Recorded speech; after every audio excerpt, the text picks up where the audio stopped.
expect my kids to steal. No, of course. I was in the co-op by me 3 days ago. Yes. I was doing a bit of shopping, right, and this guy walks in, and he's looking round and saying, he's gone straight to the meat counter, and he must have picked up, I don't know how many bits he had, but he had an armful of not just fish fingers, but top ends. Wouldn't be meat. Fish fingers at the meat counter. Steaks, nice stuff. Steaks. Fillet mince. And he walked. And let me tell you what happened next. He walked straight out the shop and nothing happened. So the question becomes, what should have happened? What should have happened? The girl what was there should have either said something to him, not approach him, but make him aware that he was nicking. Call the manager. I was going to say something, and for 2 pins, I'd have. Well, I don't know what I'd done, but you didn't do anything, did you? And I'd rather you didn't, because you could get yourself into bother. And the same with the young woman probably on £10.42 an hour, who also decided not to stick herself in front of potential danger. The thing is, my problem is, with what I do, I'm checked by the police and the council once a year for anything on my record. All it takes is for an occurrence, and it comes back on me. But sorry, you've lost me now. You're on some sort of register. No, what I do part time, I'm checked out by the council. I have to have a police check once a year, right, to get my badge. Oh, I see. Yes, okay, fair enough. So you couldn't chin him, in other words. Well, but why would you? So just on a very simple level, I mean, you're obviously right that stealing's wrong, and he very much sounds like someone who's stealing to sell it on in order to feed a habit or something like that. But you're in a shop that's probably posted profits of tens of millions of pounds. I don't know what the co-op's financial situation is, but it's pretty healthy. Why should you? If they can't be bothered to deal with it, why the hell should you? And if they can't be bothered to pay professionals to deal with it, why should that young woman? Yeah, but that's just me. I mean, I don't like. Well, it's not though, is it? Because you can't risk your badge. Now I can't, but before, more likely I would have done. But it makes me think. Well, I'm going around paying for my shopping. Yes. With a little bit of money you get, and you got like that, just walking in. Yes. And but they don't. The reason why they don't address it is because they'll just put the prices up for everybody else, and then their profits are largely unaffected. It's only now that things have reached such a ludicrous level, this 37% increase in the last year, that they're thinking, well, actually, no, we can't afford this, so we will pay £60,000 each over 2 years for Opel investigators to identify shoplifting gangs, drawing on police and industrial. Information, intelligence. I think, here we go, just because I find this stuff interesting. Co-op's profits, this is the Retail Insight Network, went up by £190 million in the year to 2022. So, they can afford to fix it, and yet I think once I'd have been closer to where you are and thought, well, it's my job as a citizen to step in. Where do their responsibilities begin and end? 11:32 is the time, and I certainly wouldn't want the young woman to put herself in any danger whatsoever to protect meat. Thomas Watts is here with the headlines. 11:36 is the time. Back to shoplifting in a moment. I just struck by something that popped up in the last hour that I think I'm going to hit you over the head with for the second time, because we didn't talk about this last week. I can't remember why. I don't know. It obviously isn't a sort of coverage that's designed to provide editorial for programmes like this. But the story about... Here it is. I should have known. No, it can't be, can it? I'm just looking at the story. That's from May 2022. So it comes around with regular... with grim regularity. Stories about how sickness absences in the public sector are higher than they are in the private sector. And here is the hilariously named Taxpayers Alliance in May 2022, publishing research that shows you get more sickness absence in the public sector than you do in the private sector. And then I know I saw something last week being reported about sick leave in public versus private as well. And I suddenly realised why that is, or a large part of the reason why that is that if you're lucky enough to have a job in the public sector, your employer will endeavour to make sure that your health issues are accommodated by your workplace. So mental health in particular would be better understood. And then it arrives in the right-wing media as proof that everybody in the public sector is swinging the lead. The real question should be, why is the private sector doing so little to help people with health conditions, whether physical or mental, back into work? Why is the private sector doing so little to help people with health conditions work? Not why are people with health conditions and jobs getting help from their employers to keep their jobs? Incredible when you see that Tufton Street right-wing media, right wing of the Tory party hat trick of input, when you see it knitted together so clearly, and yet even someone who does this for a living doesn't notice it until someone else ringing into the programme points it out. Of course you're going to get more sick days if you work for an employer that understands the importance of accommodating your health condition. And for reasons that you can speculate onto your heart's content, that's more likely to happen in the public sector than it is in the private sector. 11:38 is the time. You're listening to James O'Brien on LBC, where we return our attention next to the holy grail. I don't want to come up with a brilliant idea on this programme because then someone listening to it will probably make a fortune from implementing it. But this is public service broadcasting at its finest. How would you fix the current shoplifting epidemic? And how much credibility do you give to my theory that now that the supermarkets are actually losing enough money to make them sit up and take notice, we'll probably find that solutions are a lot easier to come across than was previously suspected. Daniel is in Birmingham. Daniel, what would you like to say? Morning, James. Hello, mate. Thank you for having me on your show. You're a little bit welcome. nervous, first time caller. It's only me. I have to agree with you, unfortunately, in the fact that it is very much like King Canute. I think the government and society as a whole have let so many things slide for such a long time that, unfortunately, we are now reaching a point where people don't worry about consequences. And if you don't worry about consequences, then you have no fear. I'm very fortunate. I'm a serving police officer in a large force in this country. Yeah. I also am very privileged to have been a business owner and in private retail as well. Prior to my work for the police, I was actually a store security guard. Good Lord!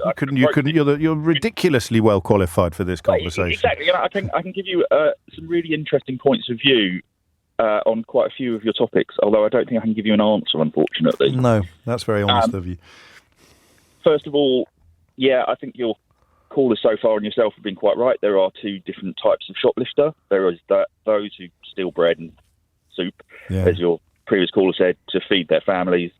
I can only say I have compassion and an empathy for them. I, like you, am practicing Christian. I have seen people shoplifting, and I have said, I'll buy you the food instead. That's nice. How does that work? What sort of reaction do you get when you do that? Gratefulness. Yeah. And an interesting thing, I was on holiday in America earlier this year, and the city that I was visiting have changed their laws in relation to shoplifting specifically. Right. That the police will not get involved unless the shoplifting's over $1,000. Good Lord. And yes, strangely enough, everyone who I spoke to said that, shoplifting has gone through the roof because they can steal with impunity. And I can say from personal experience, prior to COVID, when I was involved in a retail venture, we were told by our local police team that policed the high street that we were in that, pretty much, unless the shoplifting was over about £500, they wouldn't respond because they just didn't have resources. And this isn't me trying to beat up the police. No, quite the obvious. You haven't got the resources. You haven't got the resources. No, exactly. And they were just being honest with bizarrely, just to bring all the topics back to the same table, one of the reasons why they haven't got the resources is because they're dealing with things that they shouldn't really be dealing with because the collapse in social care and mental health services, which is why Rowley and I think one other chief constable have said we're not going to be helping out in those areas anymore, which just leaves more holes in society through which the vulnerable can fall. I have to agree. And then the shop that I was involved in, it was lovely. We didn't do food or necessities. We just did luxury things. And we were targeted by professional shoplifters, and it drove the business under. Yeah. Really? Was that bad? Yeah. God. So the big businesses can absorb it. Oh, small businesses can't. Small businesses can't. As I said, prior to being a police officer, I worked for Debenhams. I can talk about them because they're no longer here. This is true. How much of that do you take personal responsibility for?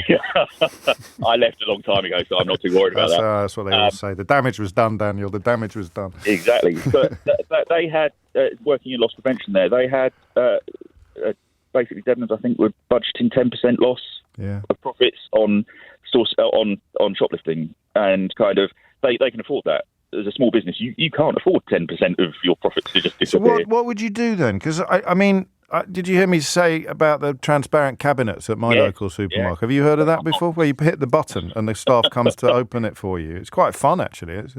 I haven't seen that yet, but I'm genuinely not surprised. No, but that's going to have to be originality. Is going to have to be part of the answer, not just a vivifying of traditional methods, but rebranding. I often think in continental Europe, it's hard to get out. There's a lot of turnstiles. I think that one I had to show my receipt once to get out of a supermarket, and that was normal. I hadn't been so they're going to have to come up with more imaginative ways of addressing this problem. But the problem is prevention in all of those circumstances costs. Well, which is why big business will be better placed to deal with it than small business. I suppose you could have delis ending up like jewellers with a buzzer on the door. Yeah, and what have you. But then it's crazy, right? I mean, it's truly crazy. It is. And just to cover your topic, you were saying about people being threatened with HIV-loaded needles, and having worked. This is 20 years ago when I was in store security. We were threatened with people spitting in our faces, saying that they've got hepatitis, saying that they've got HIV. I had a car driven at me once from a shoplifter.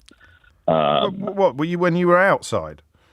Yeah, I stopped them, and they were loading up the car with the stuff that they'd stolen. I was telling them to stop, and that the police had been called, and they carried on loading up, and there were 3 of them and 1 of me, so I'm not going to get myself involved in a fight. No. But then... how do you make that decision? What when you're in the job? What's the...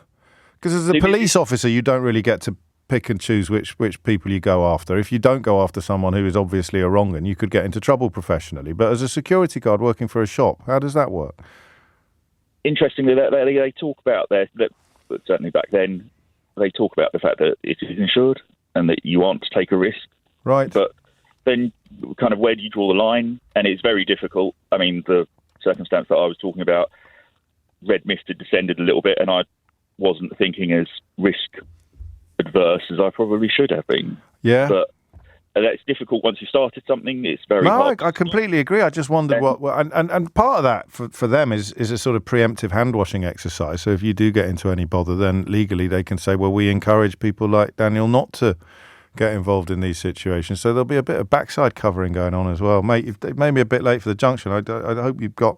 from our point of view, you have made loads of brilliant points. Just to clarify, if you weren't listening, why he references the HIV story, the boss of Iceland has apologised and retracted a claim that 3 staff actually contracted HIV as a result of needle attacks. It's been written up in this article by the BBC as the boss of Ireland has been forced to apologise, which I think is a bit ungenerous. Richard Walker said he made the comments in error in a draft article about threats of violence against store workers by shoplifters for Mail Online. I think when people apologise, I don't know if he was forced to or not, but I know that Suella Braverman hasn't apologised yet for another article in the Mail that told lies about grooming gangs. And it meant the Mail on Sunday actually had to apologise for an article written by a serving Home Secretary because even by the incredibly light touch regulation of British newspapers, she crossed the lying line. But, of course, if you think shoplifters have got impunity, wait until you meet the cabinet. It is 10 minutes to 12, and you are listening to James O'Brien on LBC. I've just been reminded, which one was it that pointed out shoplifting had gone down during lockdown because all the shops were shut? Was it Priti Patel? Oh, man alive. They're just so awful. They're all so awful. I heard her today saying, she was talking about, as many people will know, my family had shops when we were growing up. How arrogant are you? As many people will know. I don't know what... I know Sadiq Khan's dad was a bus driver, because he mentions it quite often. And I know that Rishi Sunak's dad was a doctor, his mum was a chemist, but I couldn't have told you for all the tea in China what Priti Patel's. But anyway, if you only ever hang around with people that don't think you're frightful, then you never really get a clear picture of just how frightful you are. Thankfully for you, Natasha Clark is at the Conservative conference in Manchester, so that you don't have to be. And she joins me now. Can I ask a question about mood, or is that A, predictable, and B, pointless? Presumably, you can tell when an atmosphere is jubilant, or not buzzing, James. It's definitely not buzzing. Buzzing's a good word. And then when Cameron delivered his speech in opposition, actually went to conference when he was up against David Davis for the job. That put a bit of a bounce in Tories who were attending. But I presume this one is about as low energy as it's possible to imagine so far. I don't think that's quite where we're at. No. I think it's okay. I give it a 5 out of 10. Is that fair? Yeah. For the Tories, they just want to get through this without messing up. The bar is very low. We all know what happened last year. Liz Truss, hugely disastrous conference last year. And essentially the bar is just, we need to be better than that. So I think if Downing Street will be very happy if they can just get through this without any major hiccups, without any major huge rows, without any government ministers going too far off-piste or quitting or saying anything mad. I think that's where we're at. We're at a very low bar. And yes, not buzzing yet, but there's a fair amount of people around, and I think people are still having those conversations that they always do, all the schmoozing that happens in these receptions and around the conferences and around the fringe. So yeah, so far I think it's okay. And how much should we read into photographs of the keynote speech Mark Harper has been given while you've been preparing to come on here, where the room looks close to empty? Yeah, I've seen the pictures. It doesn't look great for poor old Mark Harper, and I'm sure he's facing a grilling from everybody here at conference about HS2. Maybe people had transport problems getting to the conference. I mean, they did. We all did. We all struggled with the trains and the buses and automobiles getting up here. So yes, not a great look for the Tories on day one to have Mark Harper. But then also, he wasn't never going to bring in the big guns. I think people like James Cleverly, people like Kemi Badenoch will probably get the Tory right a little bit more excited. Okay. What else have you been up to? So today, here at the main conference hall, we've all been talking about HS2 and tax cuts, as I know you've been discussing. Two rows the Conservative Party don't really want to be having as they try and distance themselves from last year's disastrous conference, as we mentioned, under Liz Truss. And up here, causing a little bit of mischief with us, was Andy Burnham, the Labour Mayor of Manchester. So I asked him about those rumours that Rishi Sunak will be scrapping the Manchester leg of HS2 within weeks. He then accused ministers of treating northerners like second-class citizens and leaving them behind. Here's a clip of what he had to say. This is a conversation we've been completely shut out of so far, and it's not really good enough because it's got epic implications for the north of England. If we get left with Victorian rail infrastructure, the northern half of the country, with all the chaos that comes daily for people as a result of that, but the southern half has new kind of east-west and north-south lines, I mean, goodness me, where will the north-south divide be in the next 20, 30 years if that is what happens? So, it's frustrating. I just will have a pretty blunt message for ministers. Why is it always people in the north who are treated as second-class citizens when it comes to transport investment? Pretty punchy from the Mayor of Manchester there. But then obviously as the Labour representative, he's a little bit early for his own conference. Obviously that's kicking off next week in Liverpool.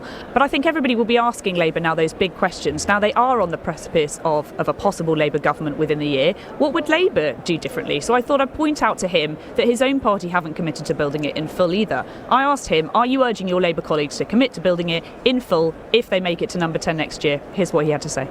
Of course, I'm not going to say not, but there is a commitment that had been made before. I mean, obviously, that may need to be looked at in the light of whatever the government announces, but they have made a commitment in the past. So I'd be really keen to talk to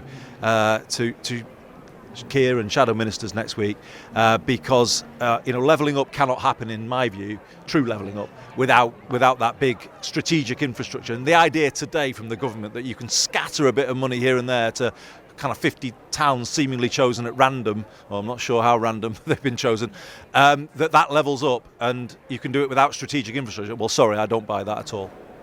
So there is a little bit of pressure on the Labour Party as they gather next week in Liverpool, coming from their own Mayor of Manchester, Andy Burnham. And obviously last week you guys will remember the furious letter that Andy Burnham wrote to the Prime Minister about HS2, urging him not to bin it, not to scrap it, saying it would be absolutely disastrous for the North. So then I asked him, well, have you even got a reply from the Prime Minister? Not that I'm aware of, and it sounds to me like they've pretty much taken a decision, but have decided not to announce it because they're here. Well, that's really worrying. Bear in mind, this has been in 3 Conservative manifestos.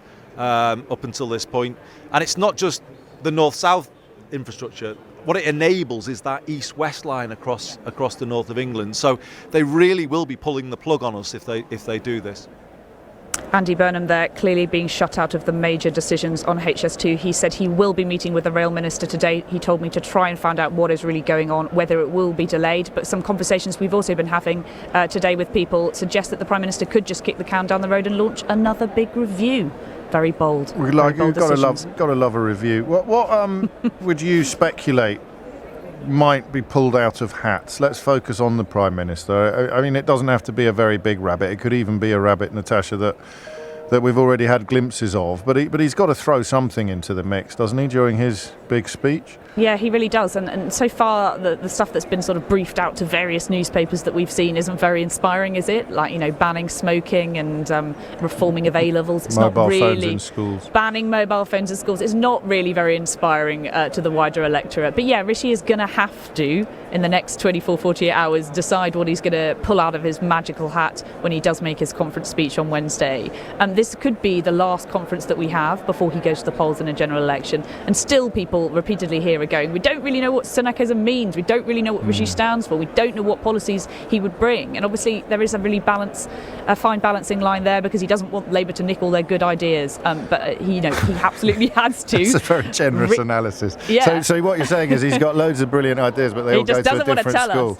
He just doesn't want to tell them, lest Keir Starmer steal them. It's usually the opposition that has that defence. It works both ways. To the government, indeed it does. Natasha Clark, LBC's political editor, live from the Conservative conference in Manchester, where if you are amused by such things, if you indulge the occasional schadenfreude and you find Mark Harper, the Transport Secretary, an unsympathetic character, then you may enjoy looking at photographs of the largely empty hall to which he has been delivering a speech this morning, although I'm told Henry Riley was in it. So not entirely empty, clearly. Some breaking news for you. Actually, you've heard it in the bulletins, but I'll mention it because it's really important. The Nobel Prize in Physiology or Medicine has been awarded to a pair of scientists who developed the technology that led to the mRNA COVID vaccines. That's Professor Katalin Karikó and Professor Drew Weissman will share the prize. And of course, before the pandemic, this technology was experimental, but it has now been given to millions of people around the world and obviously saved countless lives, but also, of course, saved countless people from enduring much worse experiences with COVID than they otherwise would have done. It's coming up to 12 noon. My apologies to Ollie and Simon and Steve and David and others who are waiting to talk to me about shoplifting. It's one of those subjects. I know I never know how much I should share with you about the relative difficulties of my job, but shoplifting is one of those subjects that's getting bigger and won't go away. But it doesn't. If you want to have a slightly different conversation every time you address the general broad subject, it doesn't always work. But it did today, and I feel we've got further to go on things that might actually work in terms of stopping it from happening or cutting it from happening. Because I don't know that anyone's got much of a clue in that field. And I've got two ideas for the next hour, which are both very different. One inspired by something we just heard Andy Burnham say, and another about the damage done to children by angry adults. 3 minutes after 12 is the time. You are listening to James O'Brien on LBC, for which I thank you. I forget to do that, and no doubt will continue to forget, but when I remember, I shall definitely mention it. A couple of stories that you may not be aware of. One of the companies, I shouldn't laugh, but one of the companies that introduced a 4-day working week trial in June, saying it would do it for 6 months, has now called it off early, saying that it has actually made staff more stressed, which I thought was just, I don't know. I thought that was mildly diverting. And the story there that Andy Burnham shared just puzzles me, doesn't it? How can we have the so-called Red Wall in 2019, but also have a fairly plausible depiction of the North, people in the north of England being treated as second-class citizens by the Conservative government in London? I don't think it's like completely befuddling, but I'm fascinated by the north-south divide, and we may return to that territory later in the week. Speaking of north-south divides, a story in the bulletin there about ScotRail, about ticket prices in Scotland, did make me reflect upon the fact that we're getting better. I would say that for media that attempts to speak to the whole of the UK, we're pretty good now on this programme. It was my New Year's resolution 2 or 3 years ago that we would try to do a better job of covering Scottish, Northern Irish and Welsh politics and specifics without obviously alienating the bulk of my audience for this radio show. And I think we are doing a better job. But, I can't compete with BBC Wales or BBC Scotland on every subject every day. But I think I can probably give you a more enjoyable 3 hours every day than they manage to.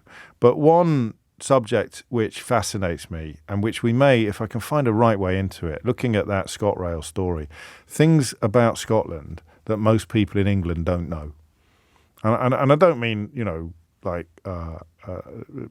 favourite swimming spots and stuff like that. I mean stuff like, as of today, peak time rail fares will be abolished for 6 months right across the ScotRail network, which is a consequence, I think, of, and something else you might not know in England about Scotland, of the Scottish government taking ScotRail into public ownership.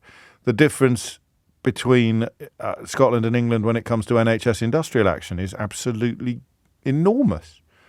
But I don't know that most people in England would be aware of it. So I'm quite keen. The problem with that, I'm doing that thing again where I'm presuming that you have a modicum of interest in the thought processes behind deciding what we talk about on this programme. The problem with my tell us something about Scotland that most people in England won't know idea is that the introduction will involve me telling you quite a lot of things about Scotland that most people in England won't know, at which point the people in England listening to the programme will know about the things in Scotland that most people in England don't know. So there would be very little point ringing in, except to say, I nearly did an accent then, that would have been unfortunate, except to say, except to say, James, you're right, we do have no peak time rail fares for the next 6 months across the network. So I'd love to find a way of doing that. We're not doing it today. Don't clog up my phone lines. But all ideas, all suggestions welcome on how we might do the North-South divide within England, I think we can get across.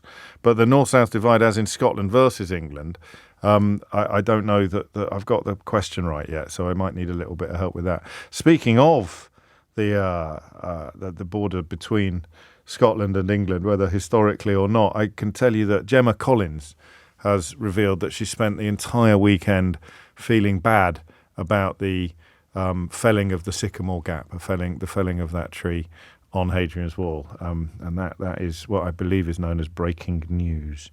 It is 7 minutes after 12. Okay. This is a I don't know quite what word I would use, but this is a story that I really want to talk about. Parents who shout at their children or call them stupid are leaving their offspring at greater risk of self-harm, drug use, and ending up in jail. It's talking harshly to children that should be recognised as a form of abuse, according to some new research published this week. The authors of a new study say adult-to-child perpetration of verbal abuse is characterised by shouting, yelling, denigrating the child, and verbal threats. Now, the research is really interesting, and the correlation between children who were routinely intimidated or shamed or controlled in this way is... I don't know that they can prove causation, but the correlation is clear. And you're talking about low self-esteem, increased nicotine, alcohol and substance use, increased risk of anxiety, depression, even perhaps psychotic disorders. It cites World Health Organization research showing that 36.1% of children worldwide had experienced emotional abuse, which would include verbal abuse, which is more than the 25% who'd suffered sexual abuse or the 22% who'd suffered physical abuse.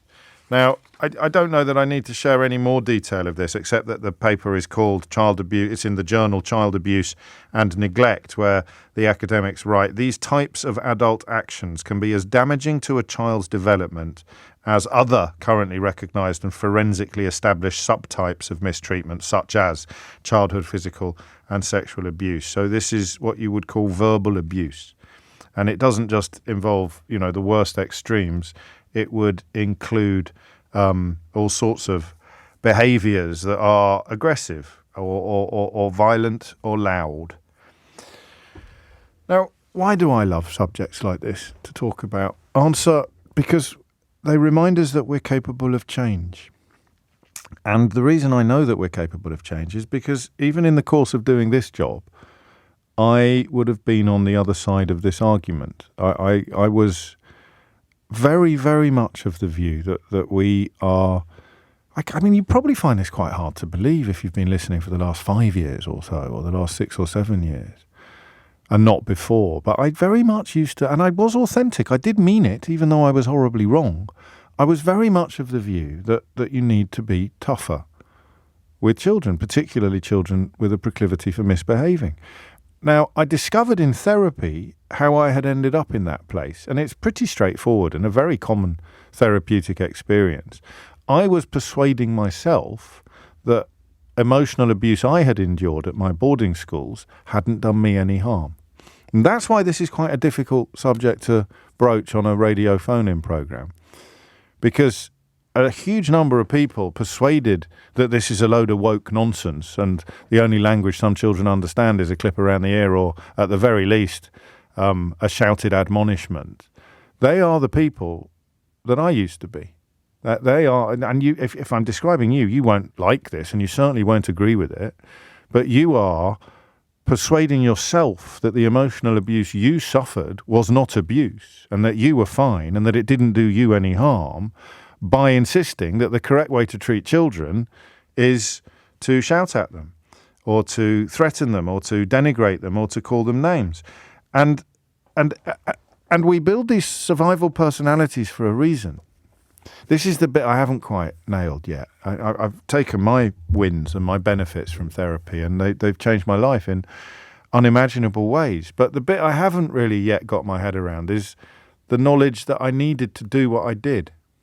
I needed to build this fake suit of armour. So if you turned on Channel 5 25 years ago, you would have seen a very fresh-faced, beardless me insisting, believe it or not, that corporal punishment was a good thing.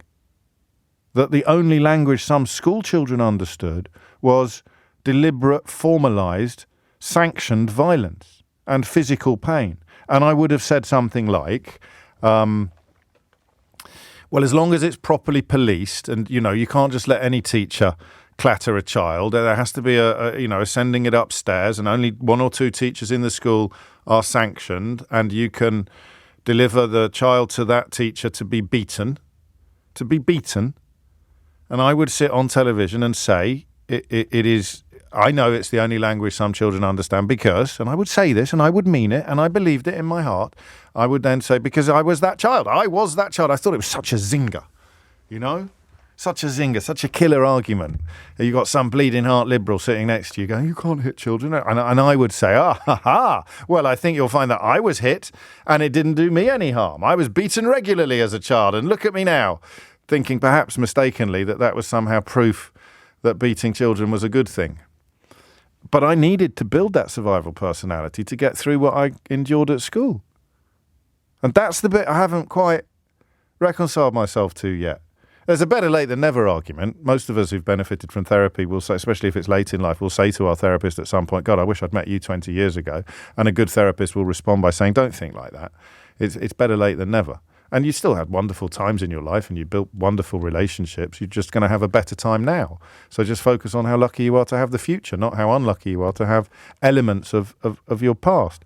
Now, I mention that, and I mention it in the context of physical abuse, formal beating, and sometimes informal beating, and also emotional abuse. But I wanted to get the physical in first, because to me, it's the same as the broken leg thing that we mentioned at the very top of the programme. If I say to you, you've got a broken leg, and I say, I don't care, I want you to go and do the 100 metres, you'd rightly think I was an idiot. Now, and similarly, if you say to me, my dad broke my leg when I was a child beating me, I would not respond by saying, oh, don't be silly. You just need to build up a little bit of resilience, pull your socks up and get a stiff upper lip. Whereas if you said to me, my dad broke me emotionally growing up, you're not going to get the same sympathy that you're going to get for physical scars, which is the same conversation, isn't it, from a different angle about physical and mental health in the context of not being able to go to work. So it's really important to remember the You just got me there, Ash, and I suspect you knew you were going to. Ash just wrote, this chapter of your book made me approach therapy after a breakdown, James. It always makes me cry. Me too, mate, especially when you ambush me with little messages like that about a small amount of help I might have been able to bring into your life by telling you the story that I've just told you now. It was a huge moment. But as I say, the bit I haven't quite got is the bit about needing to do it at the time. Because if I hadn't done it at the time, I would not have survived. I'd have lived, but I wouldn't have thrived in that toxic environment. You know, I wouldn't have, I won't bore you with the details, but I wouldn't have been what in America they call a big man on campus. And it was well into my 40s that I discovered the damage it had done me. So parents who shout at their children or call them stupid are leaving their offspring at greater risk of self-harm, drug use, and even ending up in jail. But we still live in a country where it wouldn't be hard to find someone who thinks we're too soppy. The reason why there's so much misbehaviour is because parents aren't allowed to discipline their children anymore. I don't think you ever need to shout at a child, actually. And I speak as someone who did, but doesn't anymore. I don't think you ever need to, actually. I know we've got the old classics about what if they ran into a road and you had to grab them, or you shout a warning of help, but you do that to an adult. The weirdest thing about all of this stuff is the question of whether you would do it to an adult. So I used to close down the conversations about smacking children by asking men why they didn't smack their wives more. When their wives did things that they didn't like, why don't you smack her? And there aren't really any meaningful responses to that question. You can grope around in the dark and pretend that you're actually teaching your children important lessons when you hit them, but you're not. You're just either failing to control your own emotions or you're subscribing to an outdated and dangerous model of interaction. But when it comes to shouting, I actually think the same. You know, if your children do something that annoys you and you scream at them, the chances are you probably do the same with your partner, or you do the same with adults. It's just not helpful. I was a big shouter back in the day. I can't remember the last time I shouted anymore. And that is obviously partly as a consequence of therapy, which not everybody can get and not everybody can afford. So what I want to know from you is how you would explain to a skeptic, and we respect the skeptics. They are not Idiot's Corner applicants because, well, I was a skeptic once. How would you explain to a skeptic that the adult-to-child perpetration of verbal abuse does deep and lasting harm? And how do you know? You know because you know. 0345 6060 973 is the number you need. How would you explain it to a skeptic? Or how do you explain it to yourself? That the adult-to-child perpetration of verbal abuse, I'm quoting the report, does you lasting damage. And it is, and I quote again, characterized by shouting, yelling, denigrating the child, and verbal threats. I'll give you a starter for 10. Hypervigilance. Because the worst thing as a child, I suspect, is getting a completely different reaction for two identical behaviours. And most parents are doing their best. I don't want to make any bones about that. But it's not good enough because we haven't been shown the way. So on a Monday, you do something and your mum or your dad finds it funny. And you do the same thing on a Thursday and they yell at you, which means you're constantly living in a state of fear. It's like an adrenalized fight or flight condition. And it's normal and it's permanent for you. And that is part of the reason why you end up with the problems, some of the problems that are detailed in this research. 18 minutes after 12 is the time. 0345 6060 973 is the number you need. Just to stress, this is specifically about adult-to-child perpetration of verbal abuse. And almost the idea that it is the last taboo, the last bastion of abuse that doesn't get properly labelled, recognised or addressed. Because I really feel for you, man. I really feel for you. If you know the damage that it did and you have to live with the fact that people either don't believe you or don't buy it, hit the numbers now, you will get through. 22 minutes after 12. James writes, Dilly, I was raised in children's homes and I went to 2 boarding schools. I've been listening to your programme since you started and since before I had children.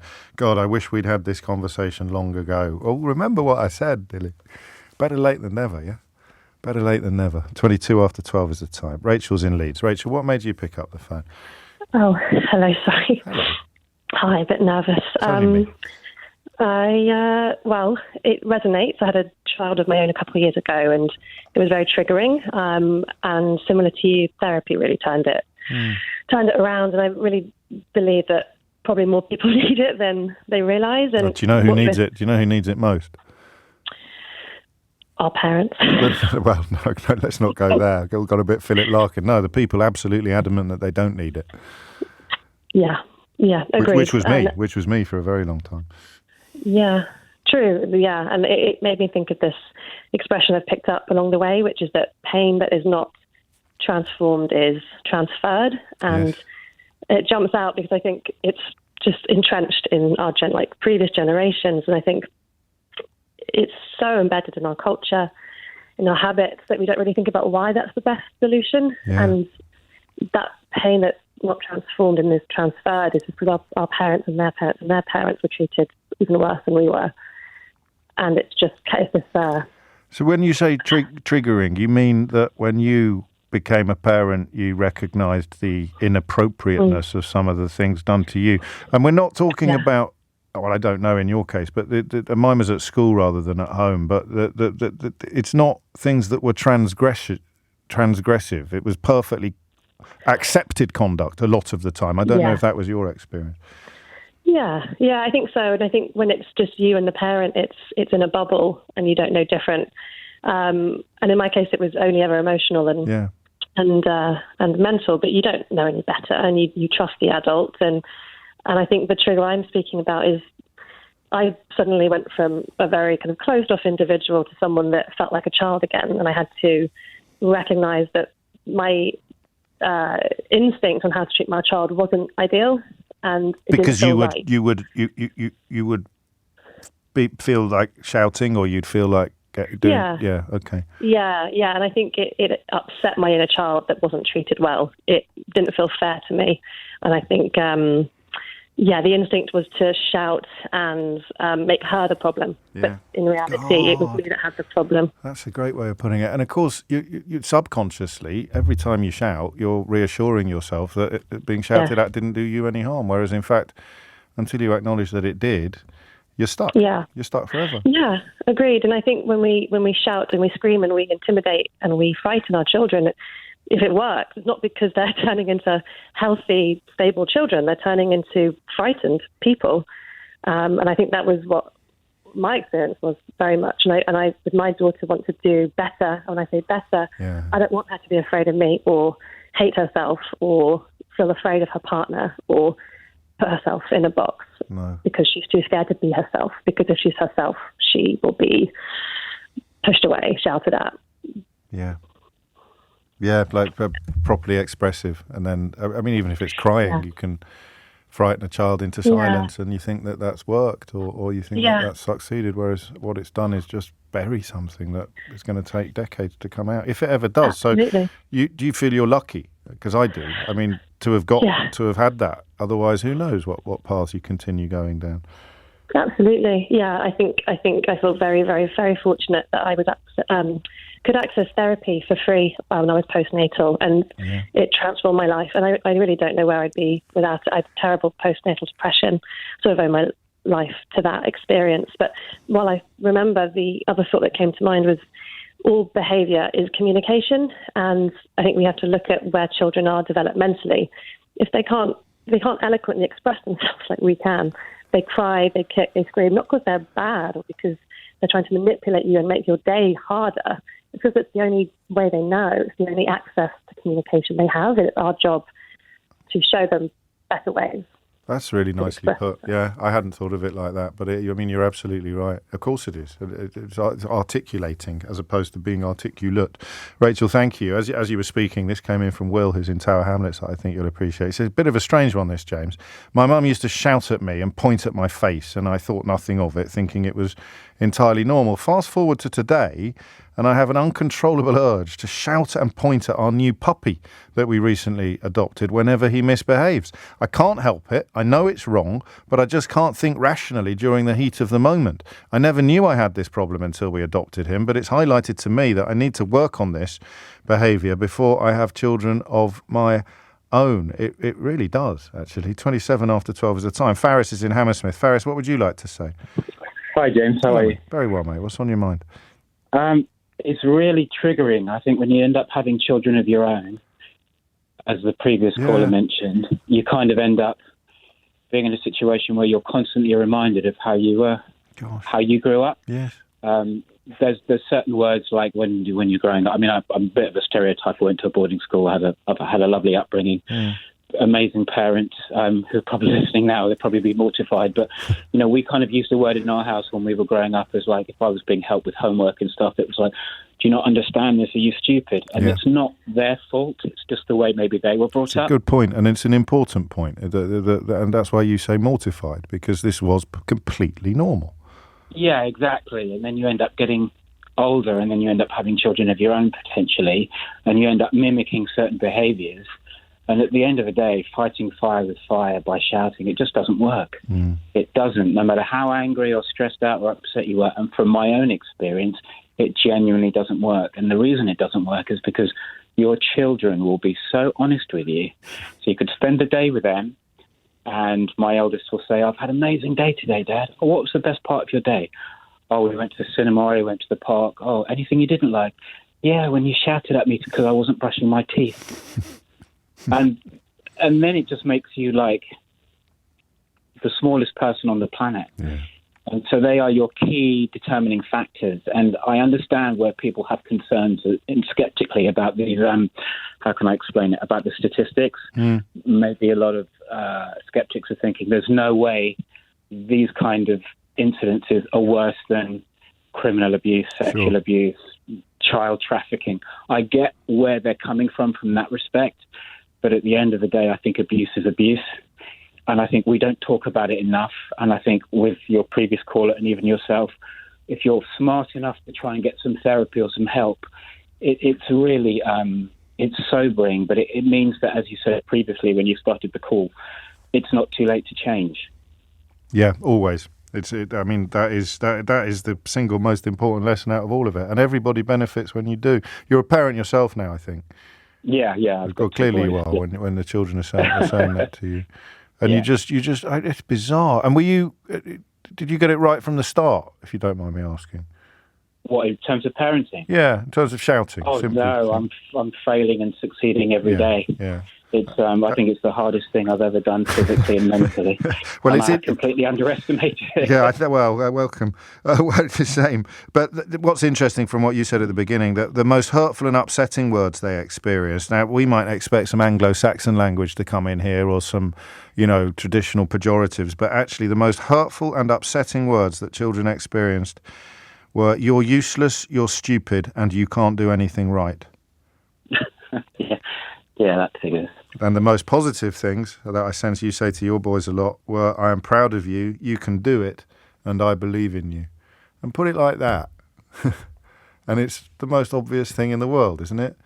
And yet, what do they call it? There's a word for it, isn't there? It's not tough parenting. Isn't there an actual figure of speech for it? Think of all the little figures of speech. Faris, mate, take care. And if your parents have got any problems with what you just said, put them on to me.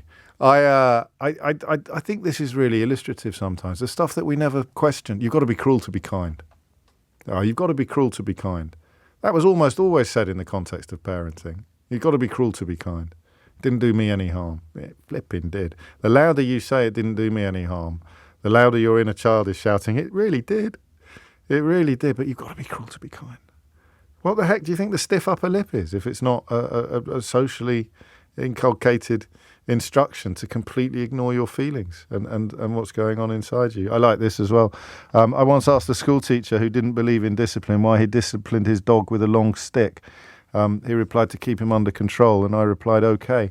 It's 12:31. Amelia Cox is here now with your headlines. It is 12:35. Laura, of course, adds another one to the list. Little children should be seen but not heard. That was, literally policy, wasn't it? Parenting policy, well into the 20th century. I'm going to read some slightly long messages now, because some people won't be able to ring in for obvious reasons, and then we'll hit the phones right through until 1 o'clock. I'll start with Chris, who's in Oxford. He says, "This item is very affecting, James. As you describe verbal abuse, I can still feel the breath and the deafening shout as the sadistic headmaster of my boarding school yelled in my face over something utterly trivial. I can still feel the blur of tears welling in the eyes of 10-year-old me. I'm now 65. I've had a huge life issue, lifelong fear of authority figures like bosses, and I was diagnosed in January with severe depression, which all obviously goes back to boarding school, where I learned to shut down my feelings and felt elated when I no longer felt homesick."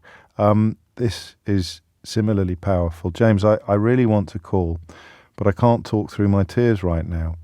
Your last segment on mental abuse opened up old wounds that I've been part suffering and part burying for decades. My mum was, actually still is, emotionally abusive, and I think I can now attribute that to my depression and the anorexia that I've lived with since I was 15. It's constant fear, threat, the feeling of being unsafe, of never being good enough. She still controls me. I behave like the child I was who she abused. I like to think I'm breaking the cycle now with my own children. My mum calls me weak and soft and says I'm making a rod for my own back. But, well, they're my rods and my back. I'm a fully paid up member of the Gentle Parenting Brigade, and I won't allow any shouting, denigration, mockery, nothing. I set clear boundaries, but we discuss and I listen. I don't know if I get it right all the time, but they are emotionally very open and will share with me how they're feeling, what upsets them, and they are very empathetic to others too. There it is, breaking the cycle, breaking that generational cycle. And another one, if you'd allow, and you'll see why I want to share this one. It's not signed. James, I was shouted at and called thick or stupid by my dad all the time as a child and teenager for not being good at maths. I probably have an undiagnosed problem with numbers, as I still find even playing cards confusing. I was also given a clip round the ear very often. I ducked every time he walked behind me.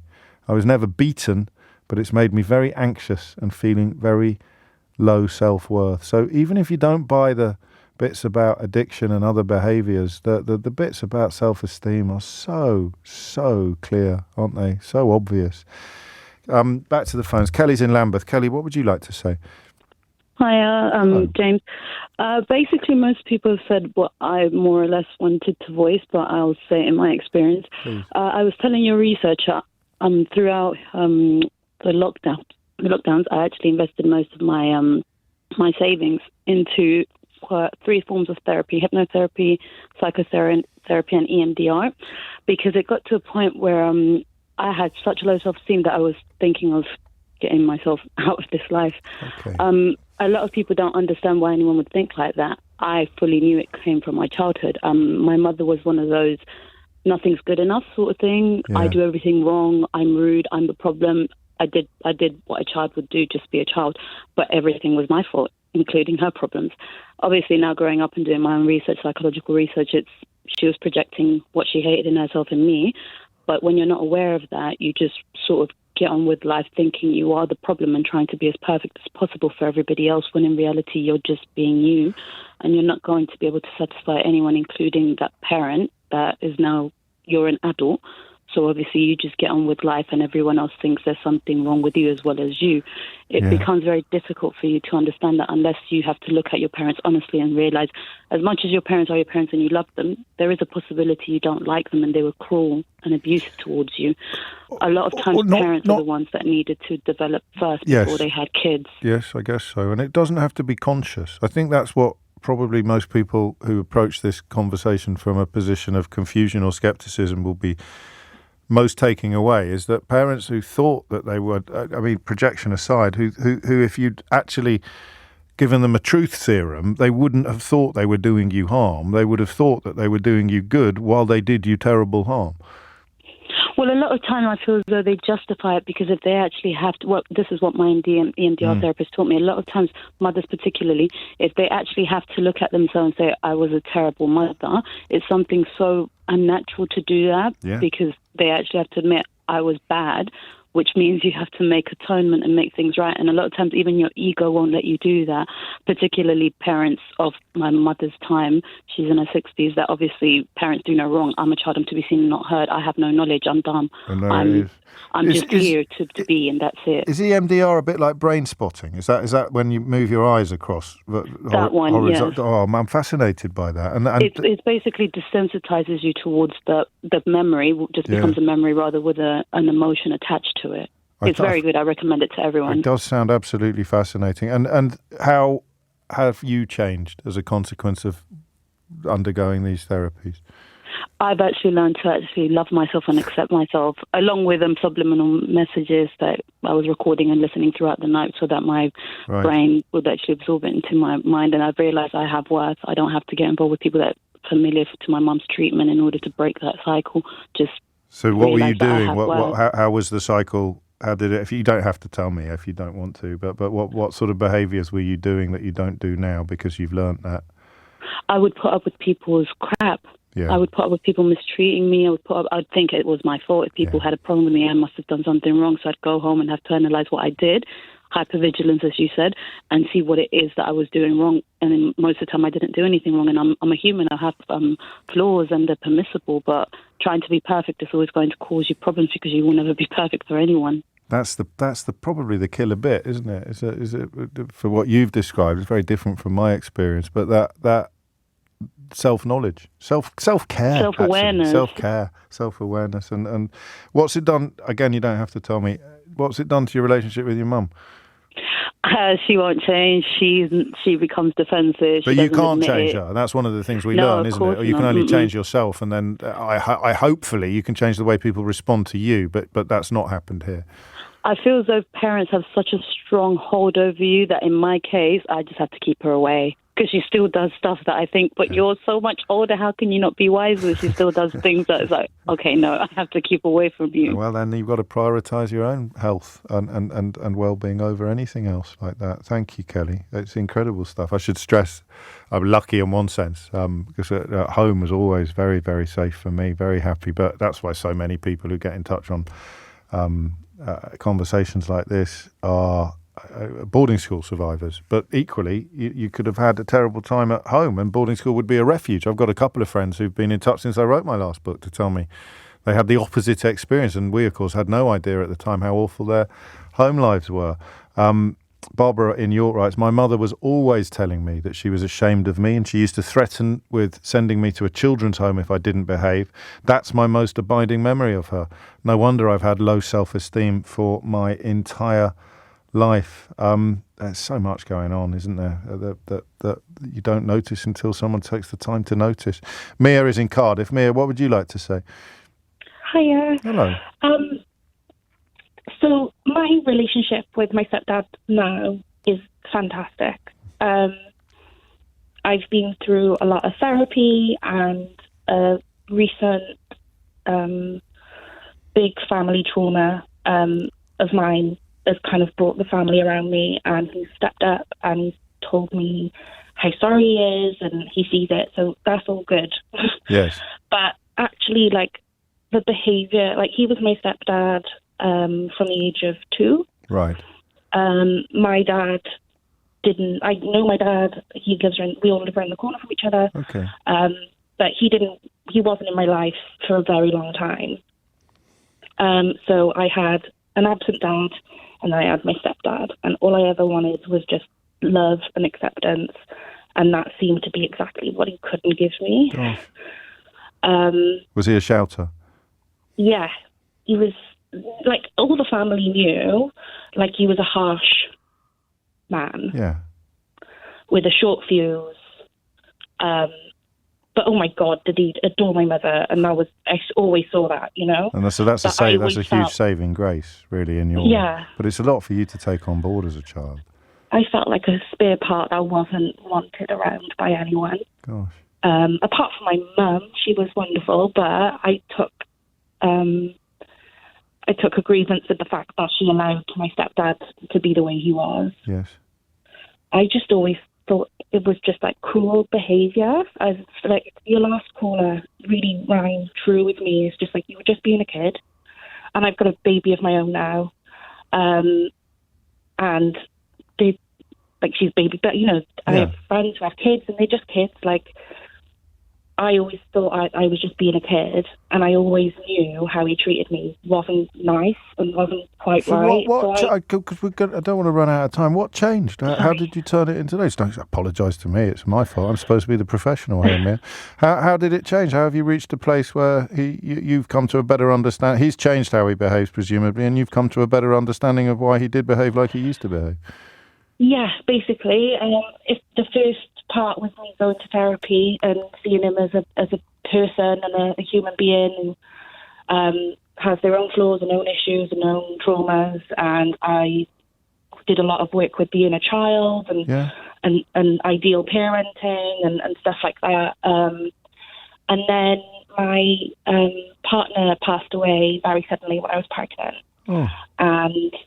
And that's the thing that happened in the family. Right. And he just really stepped up. And I don't know, as he's gotten a bit older, I think he's just calmed down a bit.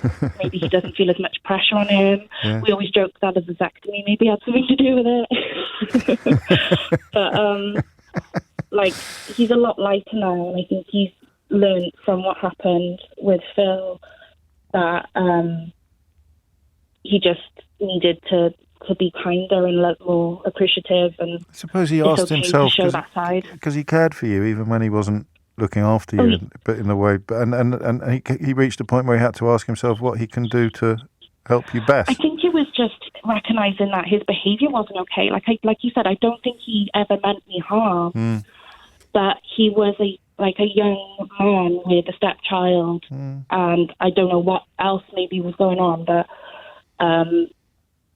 if he just looked at his behaviour and was like, I'm really sorry, and I love you, and I should have shown you better.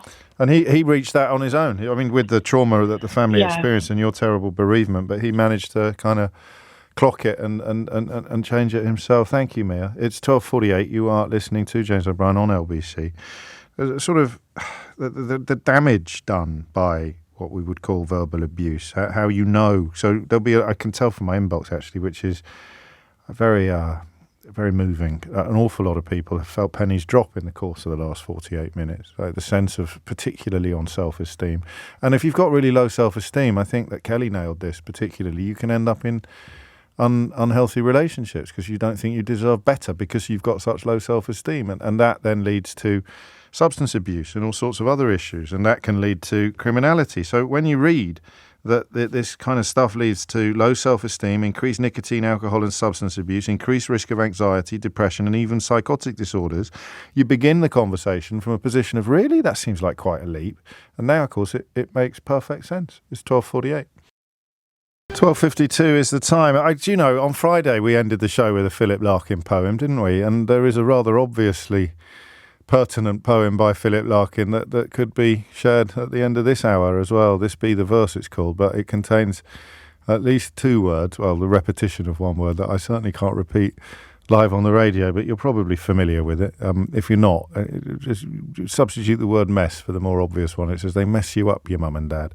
Although in my case, boarding school teachers as opposed to parents. The other way around for Mustafa, who writes, my father used to yell at me so much that I would voluntarily wet the bed when I was 10 to avoid having him yell at me for being up when I got up to go to the toilet.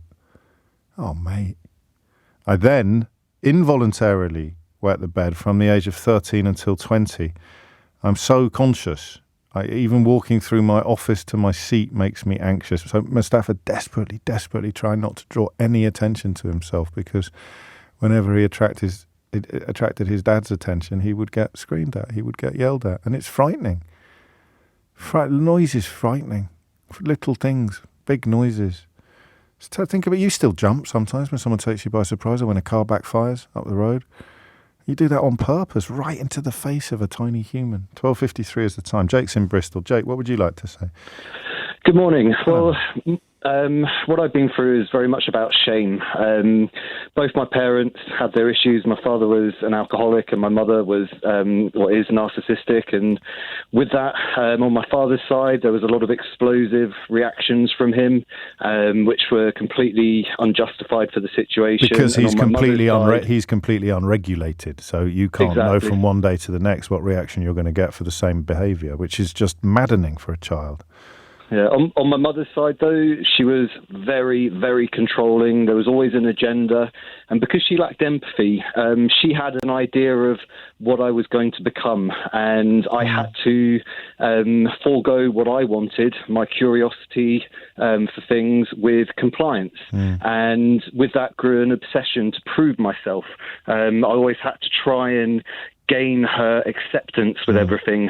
But if it didn't meet with what she wanted, then there would always be criticism and judgment because it's not what she wanted me to be.